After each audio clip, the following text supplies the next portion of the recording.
All right. Okay, let's get to it. Let me go ahead and pop this off here. And we'll do this, and then we'll put this up here. And we'll zoom this in. All right. We are almost down to the wire here, week 7, huh? Let's go ahead and pray, and then we will begin going through our journal and working through this and picking up some features and all that. And I got your notes here, case study 6, and so let's go ahead and pray, and then we'll begin. Lord, thank you so much for your grace. Thank you for your mercy. Thank you for information. And thank you, Lord, that we can discern this information with your truth. We thank you for skill sets that we have the opportunity to build and to use to help others and to glorify you, Lord, as we try to observe the world from your point of view, from the sacred text, and also observing creation. And I thank you so much, Lord, for that. Lord, thank you for who you are. We pray this in your Son's name. Amen. All right, so for full disclosure, for next week's, actually for this week's, not next week's, but this week's, since we're on week 7, this week you're going to be looking at a journal that is going to be a little different from the ones that we've looked at in terms of the topic. You'll be looking at a journal article that measures transgender identity, and so you'll be working through that in the next one. So that'll be kind of interesting to see what you find. Yeah. Okay, let's take a look at this here. I'm going to throw this up on the screen, and we have the study here, and we'll just walk through this. Let's go ahead and go through the top page, as we always want to do. Okay. Longitudinal associations between psychological well-being and the consumption of fruits and vegetables, right? That is the title. You have that up there. That is fantastic. You mentioned the authors, Jackie Sue, Evelie Zeven, Ying Chen, Eric Kim, and Laura Kabansky, right? And then you have Julia K. Bowen at Chapman. Okay, so all of them. We have some Harvard Schools of Public Health, and of course Chapman University. You put those institutions down. Excellent.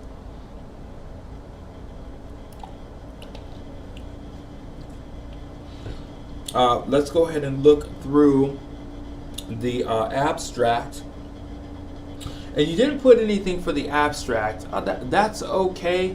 You don't have to include that in your writing, in your case studies. For me, the abstract is just there. Remember, that's the thumbnail sketch, right, of the paper itself. If you want to know really quickly what this paper is all about, you could look at the abstract and see whether or not you want to use that in your research as well, or if you don't need it. All right.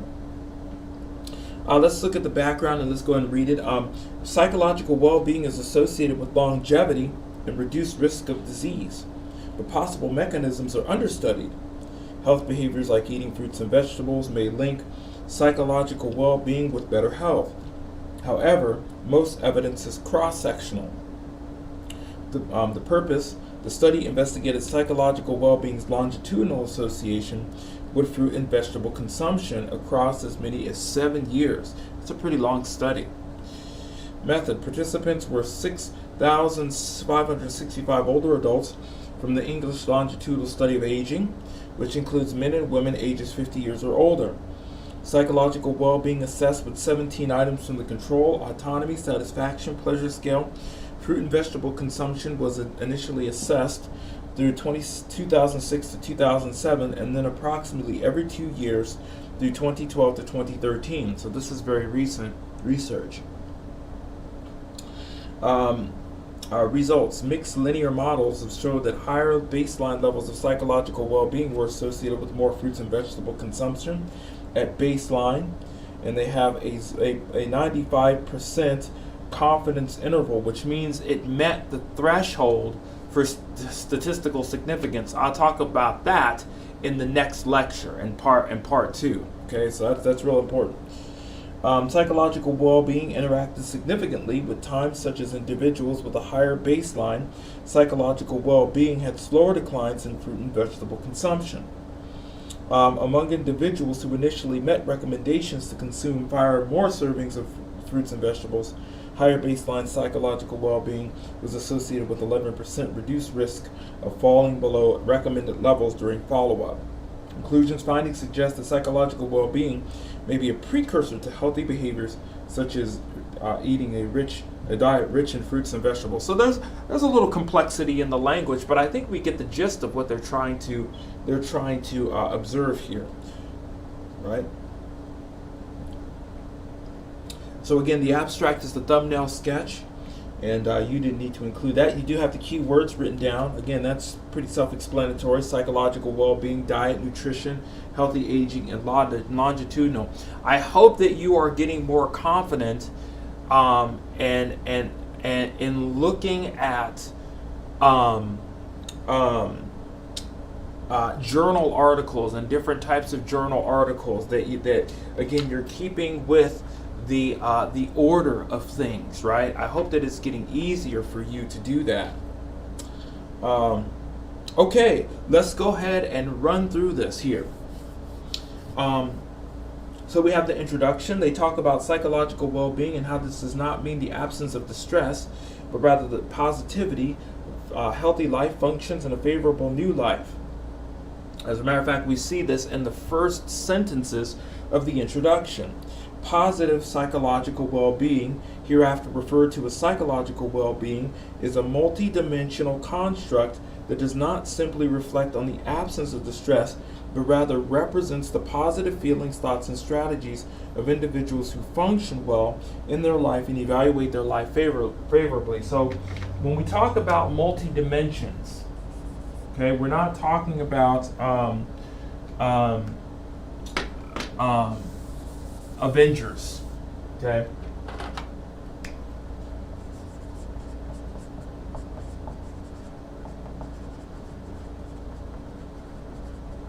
When we talk about multi-dimensions, we're talking about the dimension of cognition, right, which is kind of your will, emotions, affect, things like that. We're talking about sociological, that's another dimension. We're talking biological, right? We're talking that. Some look at these as separate, cognition and psychological, right? So that's what we're talking about, is multi-dimensions. We're looking at it from different angles, right? And it would appear that they're referring to psychological well-being as a multi-dimensional construct that does not simply reflect the absence of the stress. So if there's the stress in each of these or one of these, the purpose is to deal with the distress and get it out the way. That's how psychological well-being has been understood. But now they're talking about doing things that are proactive to address each one of these dimensions. That's the idea. So you have that there, so that's good. They talk about psychological well-being and how this does not mean absence of distress, but rather positivity, right? Healthy life functions and favorable of life. Let's go ahead and continue reading some of these things and see what we get here. Key indicators. I keep forgetting this. Key indicators of psychological well-being, such as life satisfaction, purpose in life, and optimism, have been linked with improved health outcomes. For example, methodologically rigorous prospective investigations and systematic reviews indicate that higher levels of well-being are associated with increased longevity and reduced risk of disease. Despite the accumulating evidence in support of psychological well-being's association with physical health, the underlying mechanisms remain vastly understudied, right? and I think you picked up on that too, the presenting problem. Although there's some evidence for connecting physical well-being to psychological health, they are vastly understudied. Again, we call this a literature gap, right? This is a gap that these researchers seek to address in the literature that they study, right? That there's not, although there's accumulating evidence for when people feel good, or they have support, or they have psychological well-being, and the associations with physical health. In other words, when people feel good, they tend to do healthier things, right? Or they're associated with healthy things, right? The underlying mechanisms of these two things, right? What undergirds these two things remains vastly understudied. Is it people who exercise eat healthy, or they eat healthy and they exercise? That's kind of the idea. Which one is it? Which one supports the other? That is, that psychological well-being may encourage healthy behaviors such as regularly consuming fruits and vegetables or exercising, as well as discourage unhealthy behaviors such as smoking or cigarettes, right? So what you put here is the purpose of the study is the study of the correlation between psychological well-being and eating fruits and vegetables. You're even starting to use the terms. I'm pleased about that. So the association between psychological well-being, or the correlation between psychological well-being and eating fruits and vegetables, and I'd say that is spot on. Very, very good. Very, very good observation. Okay.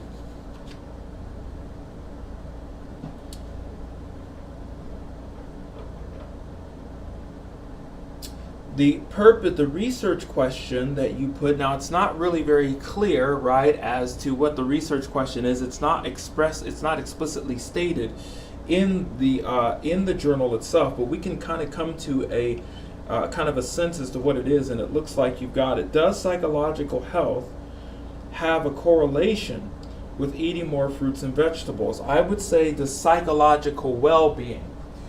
Okay? You want to define it the way that they do. So psychological well-being. Okay? Sometimes health and well-being could mean two different things. Okay? As a matter of fact, they put it in their title, right? So I would say health and psychological well-being. Okay?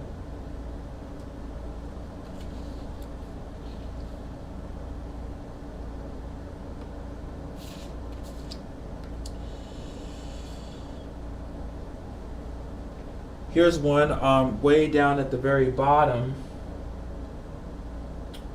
Here it is. It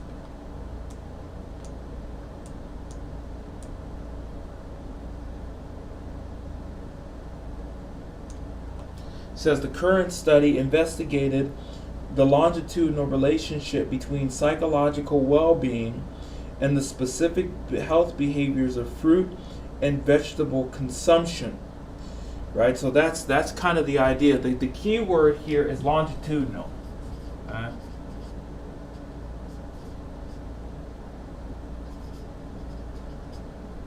Longitudinal. There's actually two words that that we can take a look at. One of them is this, right? And then the other one is, I believe it's latitudinal. I think it's. I can't spell it.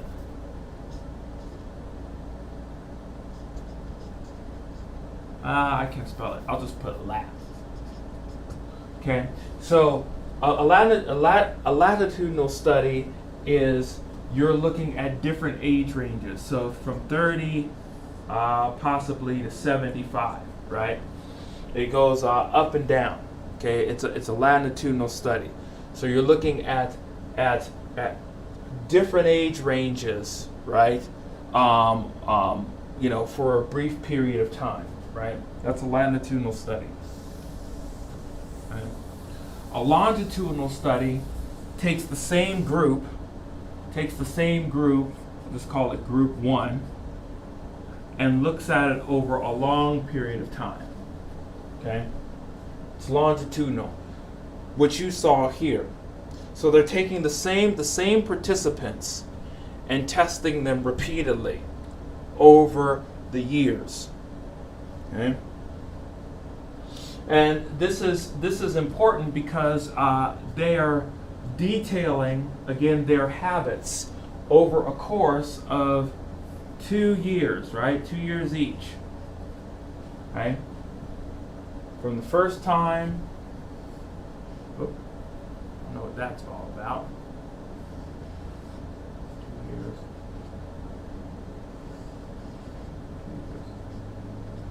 Right? They would test the same type of people, or the same group of people, so that they can follow their habits from start to finish. Okay?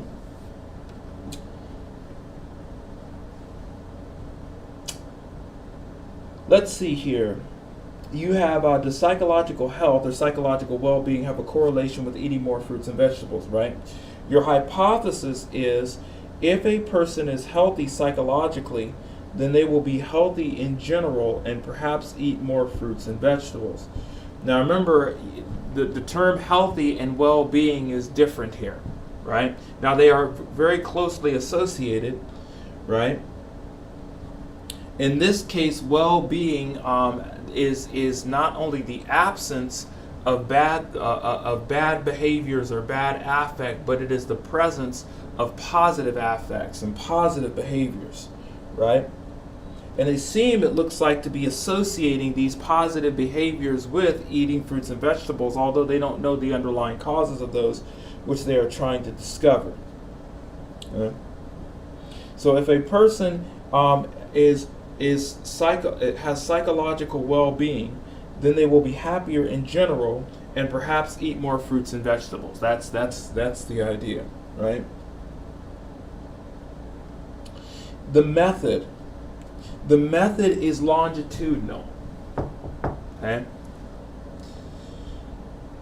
The method is longitudinal, and again, don't worry if you don't have that. That's okay. You'll learn that and pick that up as you go along. It's basically taking the same group of people and then testing them over a long period of time. Okay?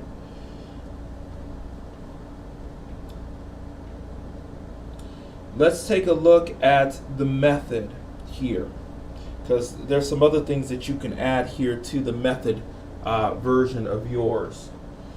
It says data were drawn from the English Longitudinal Survey of Aging, which is ELSA, a nationally representative ongoing cohort study of community-dwelling English population aged 50 years or older. Okay. A sample of ELSA was recruited from households that participated in the Health Survey for England, an annual national cross-sectional health survey in 1998, 1999, and 2001. The Health Survey for England households that contained at least one person aged 50 years or older who consented to be recontacted in the future were eligible for inclusion for the ELSA sample. So they took prior ELSA sample tests and went and observed the test and see if anyone wanted to be recontacted for further study, and then those people were tapped to participate in this particular research. It says the first ELSA interview, wave 1 in 2002 to 2003 included 11,391 men and women. Okay, so they started with 1,391. Okay. 11,391. That was wave 1, right? So wave 1 are kind of these, they started off here, right? Wave 1, and then it continued on after that. Wave 2, follow-up interviews occurred in 2004, 2005, Wave 2, 2006, 2007, Wave 3, 2008, 2009, wave 4, 2010, 2011, wave 5, and 2012 to 2013, wave 6, right? Response rates range from 73 to 82% across the waves. To ensure that individuals in their early 50s continue to be represented in the ELSA whole cohort, refreshment samples of these individuals were added to waves 3 and 4 and 6.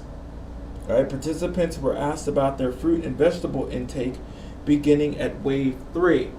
So what they, more than likely, it seems what they did was they tested their psychological well-being, right, with a test that they're going to tell you a little bit about. And then in the middle of it, then they started to test their consumption of fruits and vegetables the rest of the way in wave 6.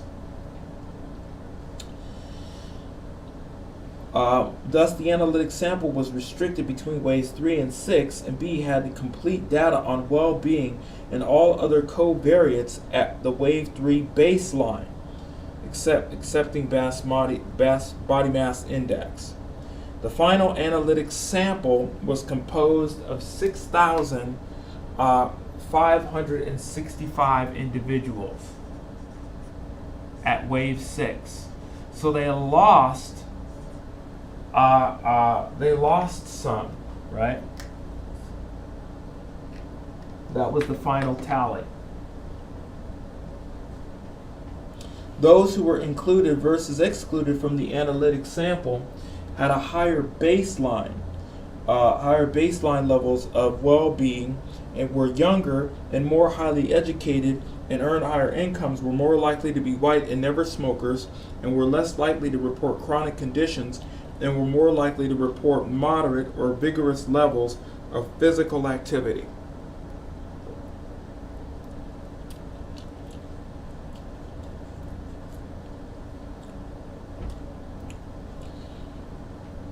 So the ones who were included were essentially the cream of the crop. Okay? They had higher baseline levels of well-being, were younger, more highly educated according to the sample size that they had, which is pretty substantial. They were younger, more highly educated, earned higher incomes, were more likely to be white and never smokers, right? So that's one thing that's several things that you could have put in your method. Okay, you did put the participants down, 6,565, but you forgot to put the wave 1 down. How many they started with. You did put the ELSA down, men and women ages 50 and up, and again they were recruited from those who participated in the health survey for England. You did put that there. I would have liked to have seen a little bit of, you did put the waves down, but I would have liked to have seen 2001, 2003, 2004, 2005. I would have liked to have seen that listed there, because you have 6 waves spanning from 2012 to 2013, but you don't put the intervals of the waves where they were. So I would have liked to have seen that. Let's see here. You also didn't include the sample size and the baseline levels of well-being. That is, those who were more highly educated, earned higher incomes, likely to be white, never smokers, had a high propensity for physical activity, things like that. I would have liked to have seen that, but that's all right. Okay, so assessment of psychological well-being. We see the name of the well-being, the name here. The psychological well-being was assessed with items from the 19-item control autonomy CASP, or the control autonomy satisfaction pleasure, or CASP 19 scale during each wave of the ELSA. So each time they did it, right, they did it in 6 waves. Each wave they did this, they redid it again. It says it was originally created and validated in a sample. You're going to learn about validation and reliability in the next lecture, in part 2 of this lecture. Okay, that's really important that they're putting that down there, because they're detailing you not only the instrument that they use, but the validity of why, the validity and the reliability of why they're using this scale is because it works, right? And it's been tested in a pilot study. Again, you talk about that in the next lecture. The CAS-19 demonstrated good internal consistency and construct validity. Okay, this is again, all of this stuff right here is telling you why it is a good instrument to use when when testing for this particular thing. Again, we'll talk about validity and reliability in hour 2. It says the CASP is sometimes referred to as the quality of life measure. However, researchers often use the terms quality of life and psychological well-being interchangeably. Thus, some measures of quality of life actually assess psychological well-being. So again, they're going over again why this is such a strong instrument to use for this particular type of research. Let's see here. This is an interesting one. This is an interesting one at the bottom of this. Let's talk a little bit about this. It says to limit confounding of the association between psychological health, well-being and health-related behaviors, 2 health-related items were removed from the CAS-19. Remember, it's not psychological health, it's well-being. That's what they're aiming for. And because of that, they altered the survey. Okay? It's very, very important.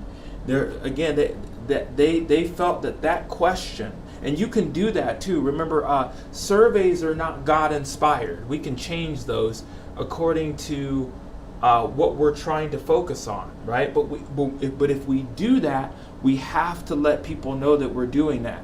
Remember how I said last week, it's part of accurate detailing records that we can change and alter an assessment. Maybe it was the master's. I think I said that in the master's. I don't know if I told you guys. I don't know if I told you that, but if I didn't, then you can alter a survey to fit what you want to measure.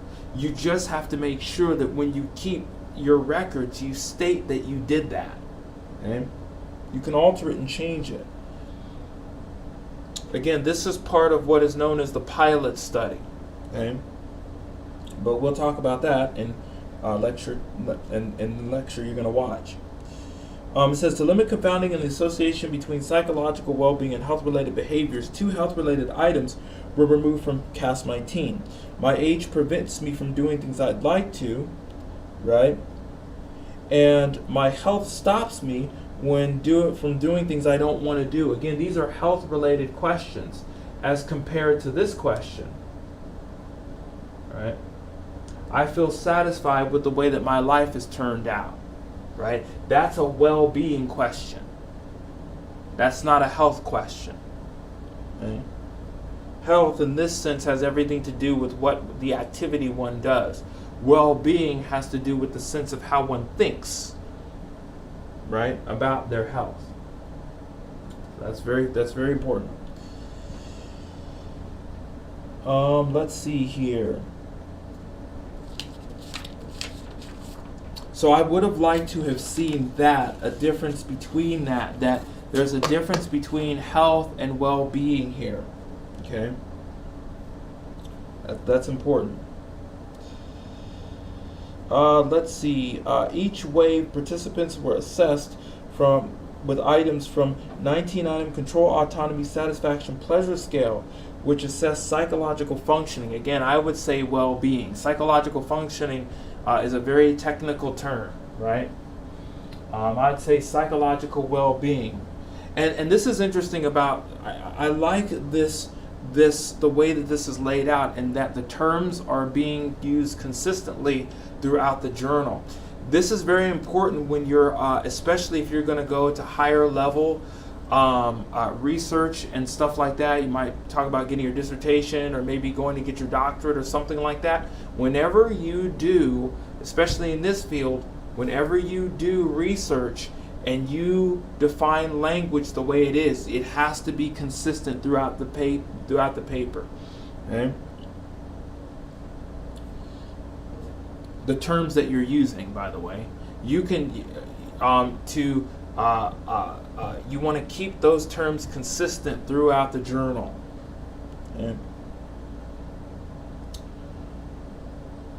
In phases 3 and 4, questions were asked to assess vegetable consumption, how much various sizes fruits were consumed, how many tablespoons of various kinds of fruit there were consumed, how many tablespoons of various kinds of fruit were consumed, how many small glasses of fruit juice. And that's waves 3 and 4, right? A series of questions assess each respondent's food intake, right? During the previous day by asking questions related to how much various sized fruits were consumed, handfuls, very small, small, medium, large, and slices of very large fruit, how many tablespoons of various kinds of fruits were consumed, frozen or tinned, dried or other mainly fruit dishes, and how many small glasses. So it looks like it's more of a Likert scale, perhaps maybe even a multiple choice, right? You get to choose from these options here, right? So what does that tell you about the particular aspect of the study so far?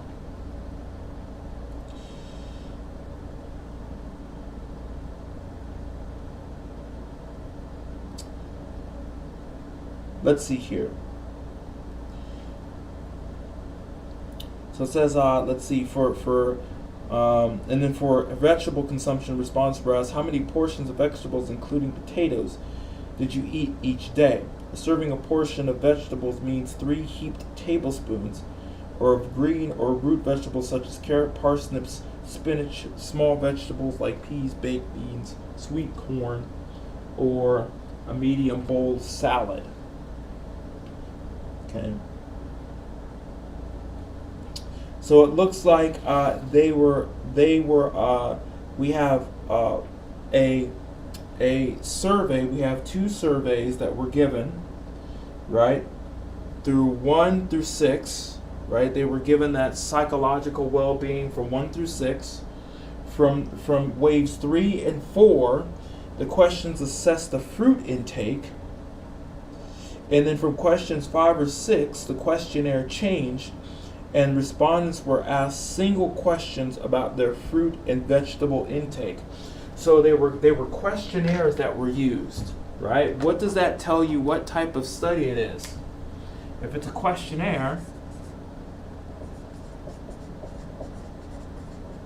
that means that the survey that was used, or the method that is used, is quantitative.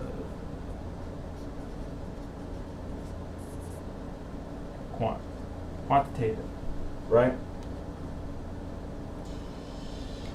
Looks like this is a quantitative test. Okay. Because it's asking them, it's using a questionnaire with, it looks like with Likert scale questions. Okay.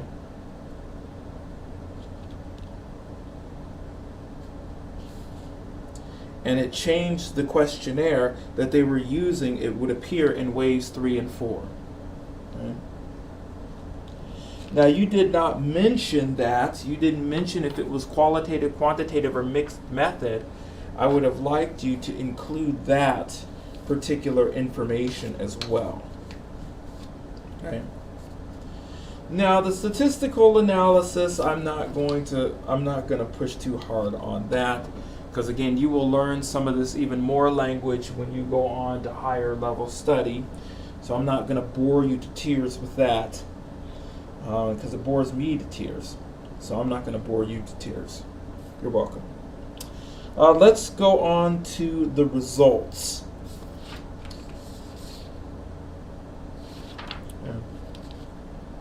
You said a higher base of psychological well-being was found in those who ate fruits and vegetables. We have the results here. Okay. And you had to put that there. I see that's the second paragraph down. Let's go ahead and read the first paragraph and then a little bit of the portion of the second. It says that the study's baseline participants were on average 65 years old.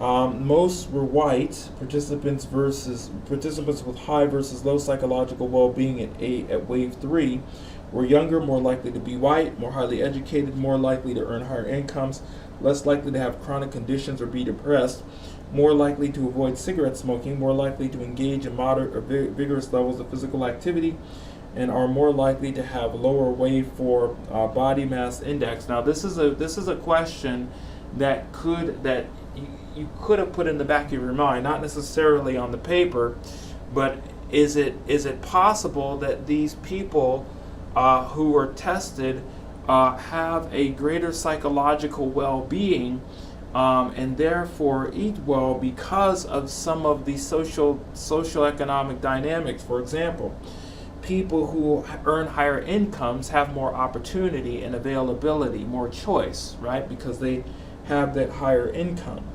Because of that, they're able to buy more things, buy more fruits and vegetables, right?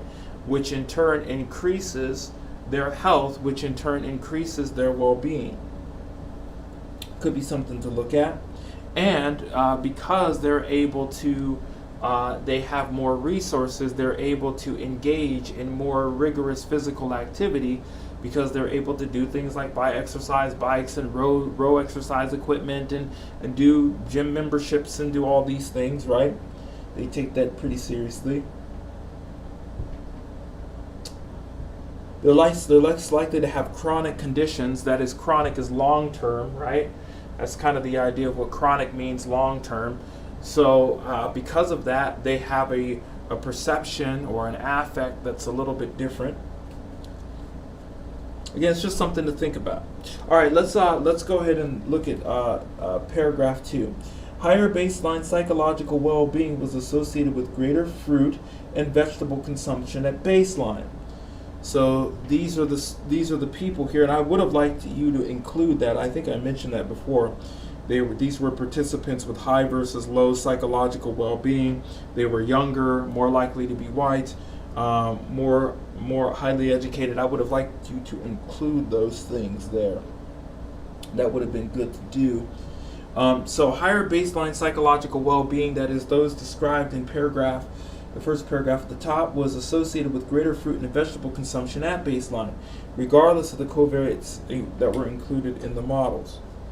Fruit and vegetable consumption tended to decline across the follow-up period, but levels of decline depended on initial levels of psychological well-being, whereby individuals with higher baseline psychological well-being had a slower decline of fruits and vegetable consumption across time, right?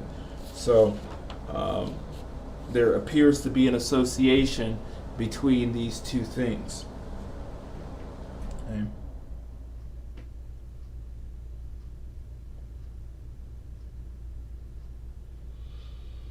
Okay, let's go ahead. This is going to be really short here.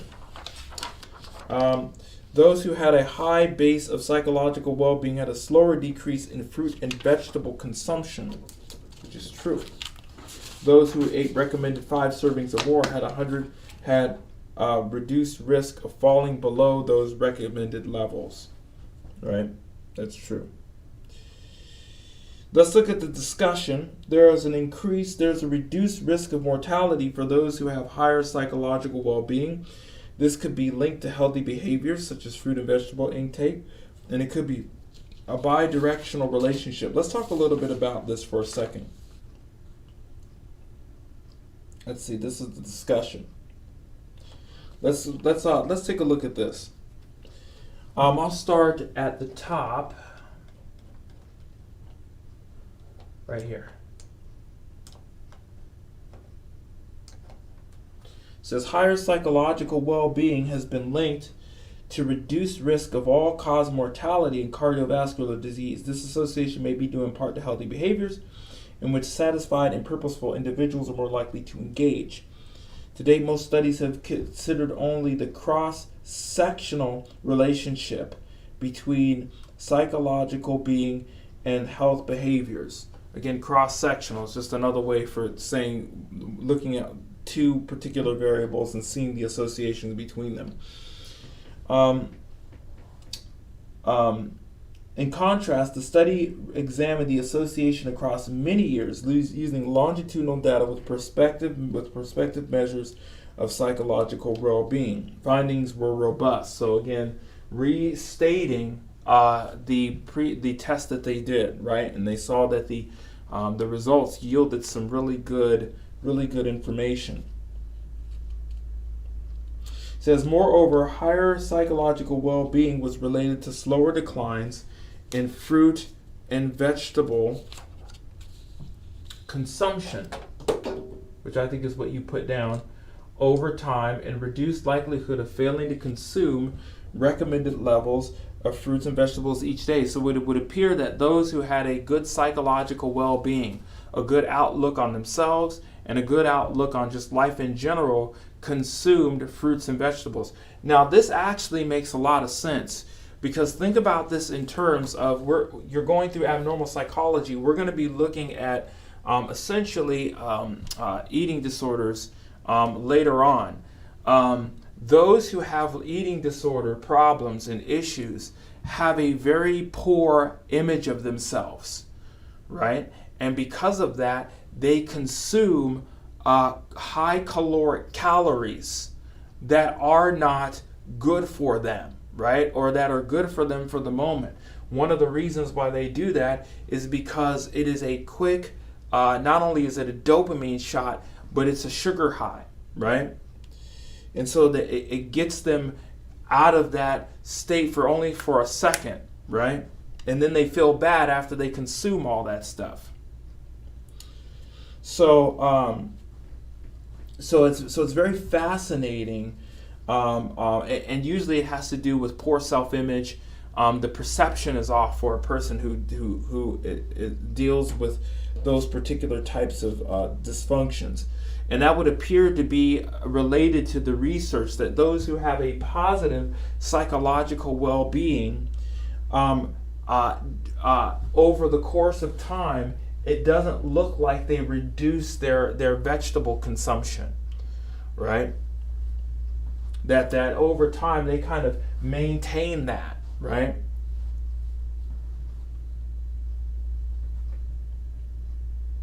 Also, they also corroborate and extend the limited longitudinal evidence published to date, which was restricted to women and adolescent participants, right? Findings can be considered in light of a theoretical model proposing that the one way psychological well-being is linked to health and disease is via behavioral processes. Other pathways include biological processes and attenuation in stress-related processes. This demonstration that psychological well-being assessed prior to measuring diet predicts subsequent fruit and vegetable consumption after accounting for a broad range of potential confounders, including depression, provides support. For a broad range of potential confounders, including depression, provides support for the hypothesis that higher psychological well-being contributes to engagement in health and behaviors. By the way, this is really, really cool, because if anybody wants to do, I believe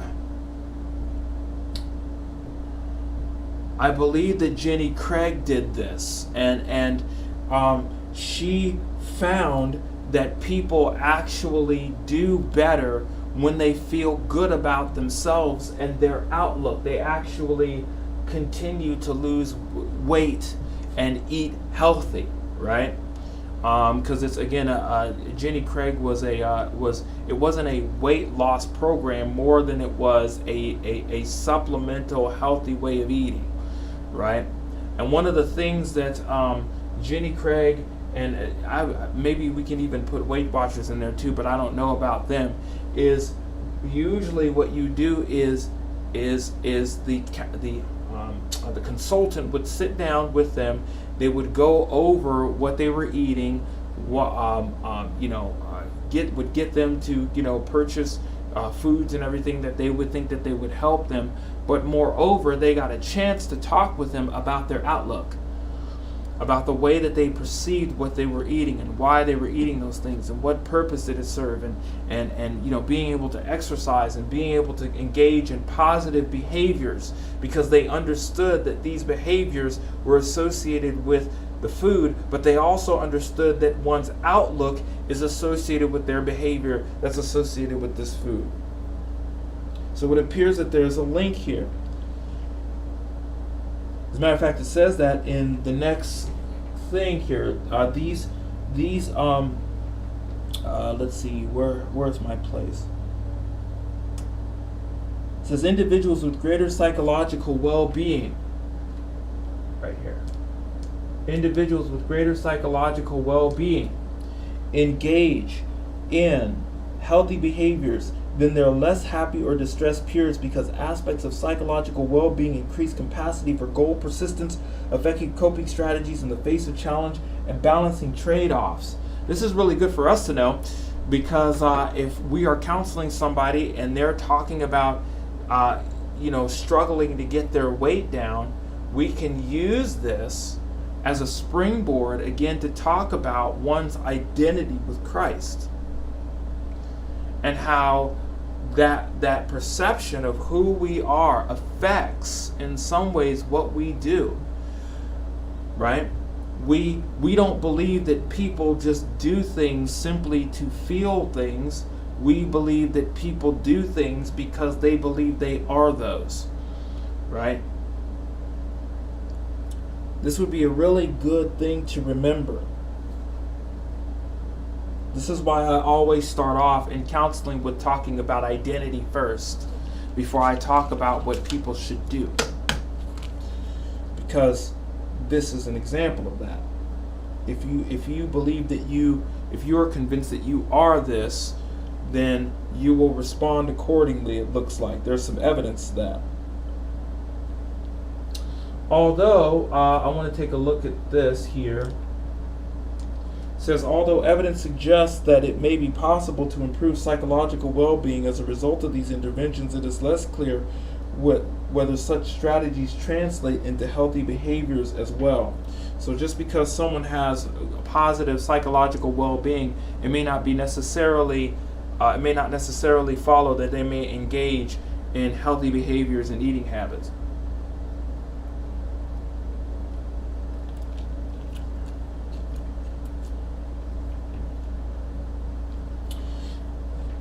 It says additional well-powered interventions with both healthy people and those diagnosed with disease are needed before any firm conclusions can be made regarding psychological well-being's potential role in bringing about behavioral change. Now, here's one thing that I see in your journal that you didn't add, and that's the limitations. That should never be left blank. Remember, all journals have limitations to them, right? All journals do. All research does. Okay? All physical type of research does, because we can't see all ends, right? One of the limitations that they have here is that they research completely healthy people, as we've seen that in a couple of phrases and things in the journal itself. They didn't go out and find people who were struggling with, various diseases or things like that, and then tested the psychological well-being and their vegetable intake, and they mentioned that here. That's a limitation. Okay? So just to encourage you, that should never be left blank. There's always limitations in the study, always. Okay? Now, it might be a little difficult for us to find and look for. That may be true, but there's always limitations. As a matter of fact, there's several of them. Let's take a look at some of them here in this section. Scroll on down to this.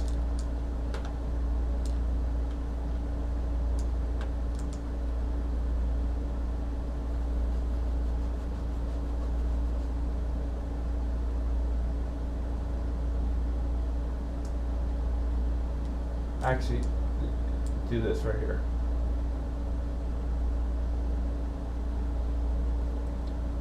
All the way down to the end. There.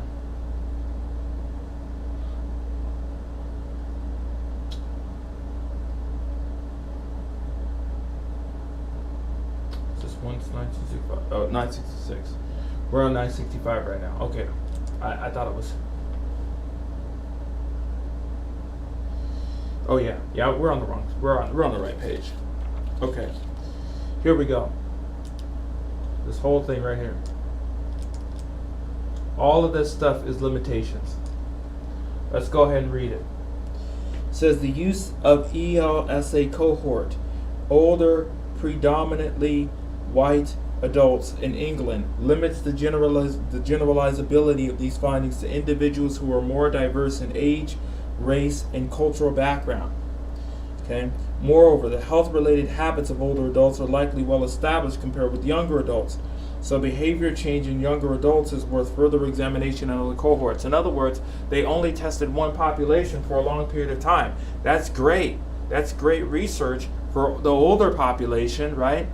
But it doesn't say anything about the younger population, right? In addition, it only examines one ethnicity, but there are other ethnicities, right, within the Gentilian circle, as it were. So what about Black Americans? What about Indians? What about Sikhs? What about Canadians, Americans, things like that, right? So it limits the generalizability of these findings to other individuals that are more diverse, right? We can say this about European white individuals, right? But not necessarily those who come from other countries, right? It says another limitation. See, it even has the word here in the current study is how fruit and vegetable consumption was assessed during waves 3 and 4. Responses may have been restricted because intake during the previous day rather than a typical day was queried. So in other words, there might have been a difference in their diet from day to day, right? The questions regarding fruit and vegetable consumption then was changed starting in wave 5.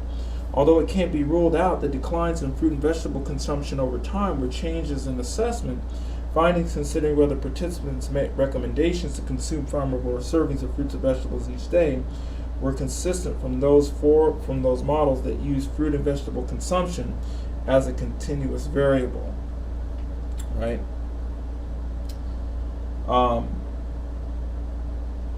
So the responses may have been restricted because people's diets may have changed over time, and the test didn't reflect that because of the change.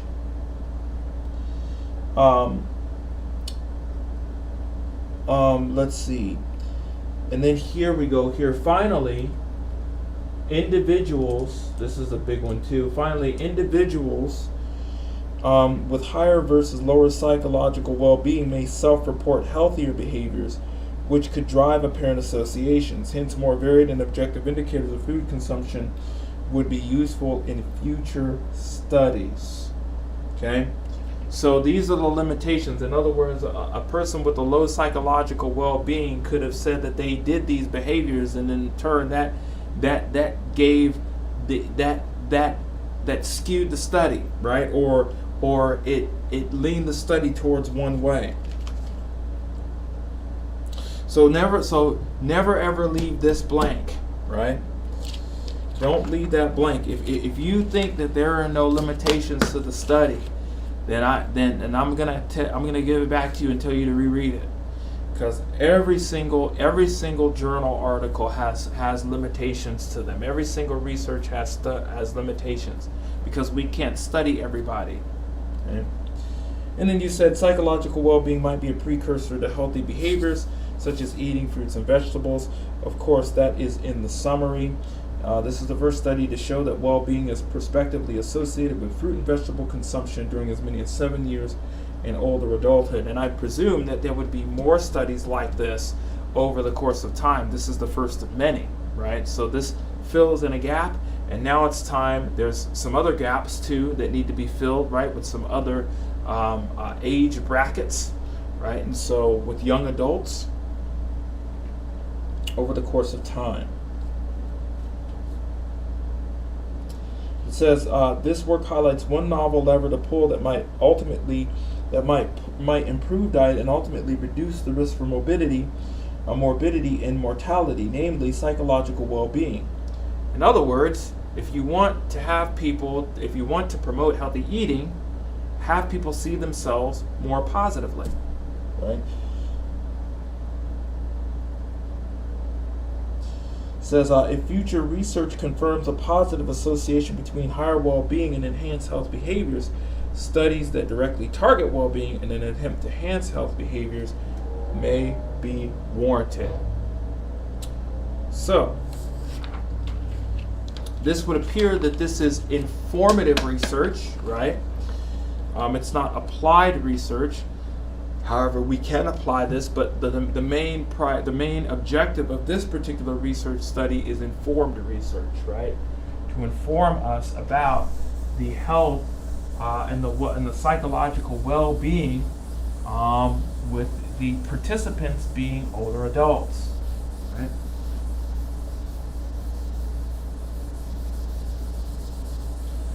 All right.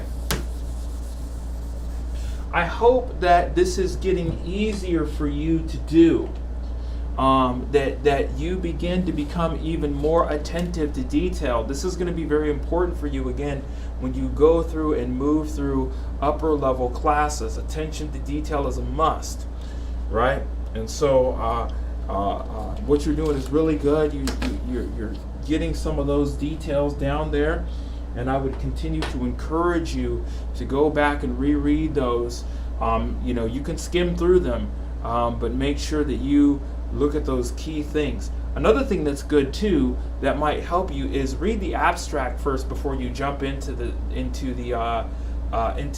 journal. If you're not doing that already, I'm sure that you probably are, but if you're not, I would encourage you to do that, because that helps prime the pump to know what you're looking for. Right, and to see those details within the journal a little bit more clearly and a little bit more quickly, especially if you have a good abstract like that. It's very, very, very detailed, right? All right, let's go. What we will do is we will take a break here, and then we'll go to part 2. Now, I have to give you this ahead of time. I'm sorry that I didn't get the PDF file for part 2. I was trying to do some things with YouTube. I finally got it down. They ended up basically updating the way that it looks. So I had to do some tech work on the back end, and I totally forgot to put the PDF up and do it that way. So you'll know how to do the lessons and the lectures. I think it's going to be very similar to what happened in Abnormal Psych. So you'll write me the notes, and then you'll write a full page reflection on how you feel about the lecture and things like that, and then upload it to me. Okay. So I appreciate this. Again, I love this stuff. This is cool stuff for me, and I like doing it. So all right. Well, I'll catch you on the next lecture, and grace and peace to you, and I'll see you on the next lecture. All right.